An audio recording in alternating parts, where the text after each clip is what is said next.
네, 오늘은 세금계산서 관련된 질문이 있습니다. 자, 1기 확정 때 세금계산서가 발행이 되어서 부가세 신고를 했습니다. 그런데 9월에 계약이 파기되면서 6월에 발행된 세금계산서 금액만큼 9월에 마이너스 발행이 되었습니다. 수정세금계산서가 발행됐다는 거죠. 계약이 파기됐고 수정세금계산서가 9월로 발행됐다는 의미인데 잘한 거예요. 그렇죠? 자, 비고란에는 6월 세금계산서 발행번호만 있고 마이너스 세금계산서는 9월로 되어 있습니다. 작성일자가 9월이란 얘기죠. 이럴 경우 1기 확정 부가세 수정 신고를 해야 하나요? 아니면 이번에 있는 2기 예정 부가세에 포함해도 되나요? 이렇게 돼 있습니다. 자, 답부터 드리겠습니다. 자, 우리 작성일자가 수정세금계산서의 작성일자가 9월로 되어 있잖아요. 당연히 2기 예정 신고로 들어가셔야죠. 우리 부가가치세 신고는 세금계산서의 작성일자 따라서 신고를 하시는 게 맞습니다.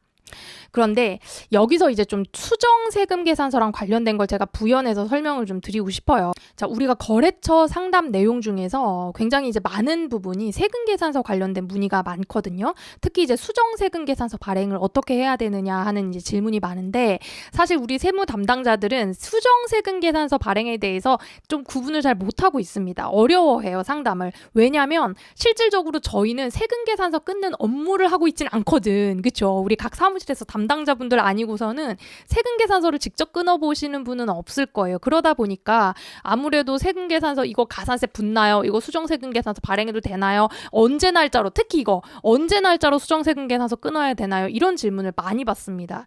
자, 이거 우리가 법령으로 찾아보고 부가가치세 실무책을 보면은 각각의 사유마다 수정세금계산서를 어떻게 끊는지에 대한 설명이 표 커다랗게 하나로 나와 있어. 여러분 아시죠?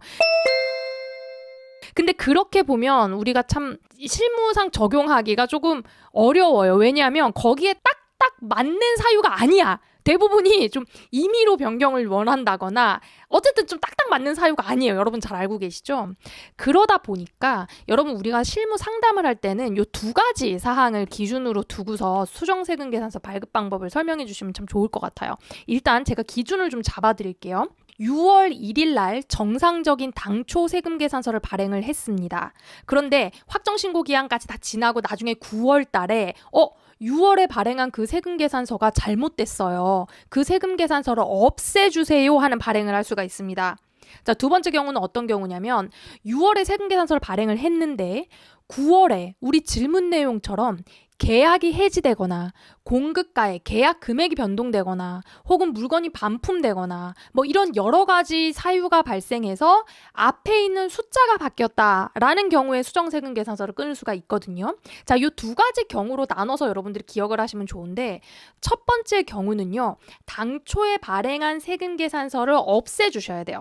그럼 어떻게 해야 돼요? 6월 1일에 마이너스 세금계산서 하나 치고 그쵸?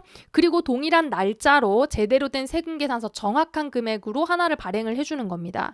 그럼 무슨 일이 벌어지겠어요? 지금 9월에 그런 일이 벌어졌다 그러면 앞에 6월에 발생한 세금계산서가 지금 하나는 없어지고 하나가 새로 생겼기 때문에 얘는 부가가치세 수정신고 대상입니다. 그쵸? 자, 두 번째 경우 한번 볼까요?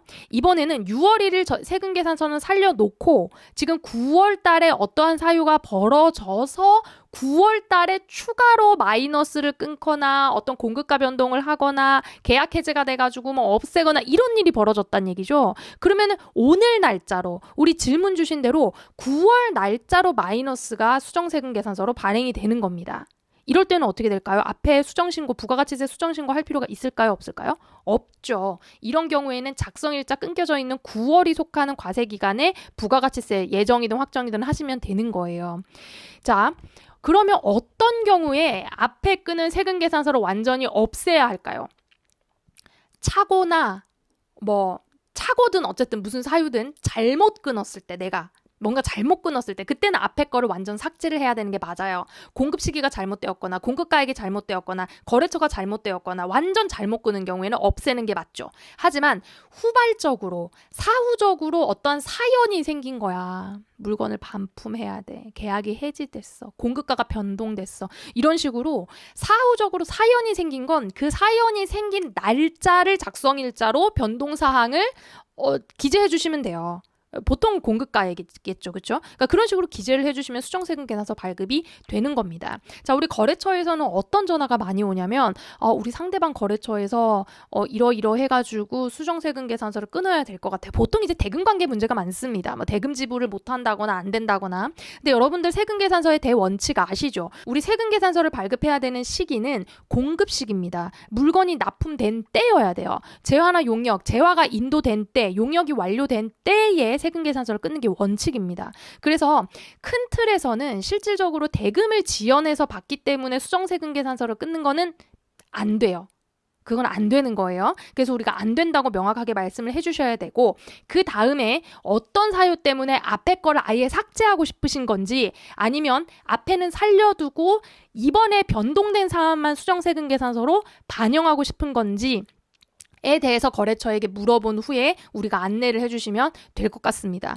물론 우리가 부가가치 세법상 나와 있는 그 각종 사유들에 따른 수정세금 계산서 발급 방법을 기억할 필요가 있어요. 이론적으로 여러분들 당연히 알고 계셔야 되는데 우리가 실무적으로는 그런 언어들로 대화를 하는 게 아니잖아요. 그러니까 세금 계산서에 정말 결과적으로 무엇을 원하는지를 여러분들이 잘 따지셔서 안내를 해주셨으면 좋겠습니다. 물론 가산세 문제 있습니다. 가산세 문제는 제가 다음번에 다른 영상으로 정리를 한번 해드리도록 하겠습니다. 제가 최근 한 일주일 사이에 이케아만 한 3번을 갔거든요. 이케아에 뭐가 어디에 있는지 이제 다 외울 것 같아요. 거의 지금. 이제 사무용 가구 책상을 좀 제가 하나 사야 돼서 이케아를 갔는데 과연 이 책상을 내가 들고 와서 조립을 할 수 있을까 뭐 이런 생각을 해보니까 그냥 이제 만들어진 걸 그냥 살까 말까 이런 좀 고민을 일주일 내내 했어요. 제가 원래 뭐 물건 살 때 이렇게 고민하는 스타일이 아니거든요. 그래서 그냥 만들어진 거 배달시키기로 했습니다. 가격 차이가 크지 않더라고. 자, 여러분 이제 추석 연휴죠. 자, 여러분 이제 추석 연휴를 앞두고 있죠.